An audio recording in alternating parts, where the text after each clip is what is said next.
கூறியிருந்த நிலையில் 10/9/2025க்குள் தெரிவிக்காவிட்டால் தங்கள் மீது சட்டவிரோத நடவடிக்கை ஏன் எடுக்கக்கூடாது என்பதற்கான விளக்கத்தை தங்கள் மீது கட்சி விரோத நடவடிக்கை ஏன் எடுக்கக்கூடாது என்பதற்கான விளக்கத்தை 10/9/2025 ஆம் தேதிக்குள் தெரிவிக்கவும். இல்லையேல் ஒழுங்கு நடவடிக்கை குழுவின் அறிக்கைப்படியும் கட்சியின் நிர்வாக குழு முடிவின்படியும் தங்கள் மீது உரிய நடவடிக்கை எடுக்கப்படும் என்பதை இதன் மூலமாக தெரிவித்துக் கொள்கிறோம். முதல் முறையாக அனுப்பப்பட்டதுக்கு பதில் வரல. நேரிலோ அல்லது எழுத்துப்பூர்வமாக அனுப்பணும்னு சொல்லி சொன்னோம். அதுக்கு ஒரு பதிலும் வரல.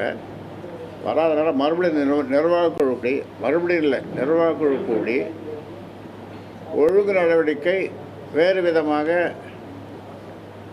பரிந்துரை செய்திருந்தது. அதையும் இந்த நிர்வாக குழு ஆராய்ந்தது.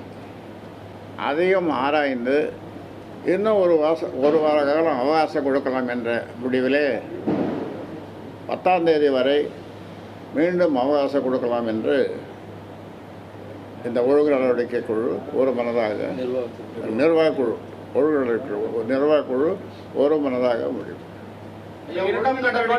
விளக்கம் கொடுக்கலன்னா மீண்டும் ஒழுங்கு நடவடிக்கை குழு கூட்டம் நிர்வாக குழு கூட்டம் கூடி முடிவெடுக்குமா இல்லை எப்படி?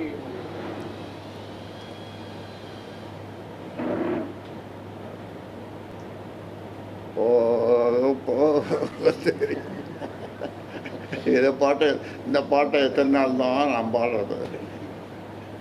ஏங்கண்ணு எத்தனை நாள் தான் இந்த பாட்டை பாடுறது? ஐயா, இந்த ஒரு வாரம் அவகாசம் என்பது பேச்சுவார்த்தைக்கான ஒரு ஆதாரமாக இருக்குமா? வாய்ப்பு இருக்குதா? இப்போ எதுக்கு கொடுக்குறோம் ஒரு மாதம்? அது ஒரு வாரம் எதுக்கு கொடுக்குறோம்?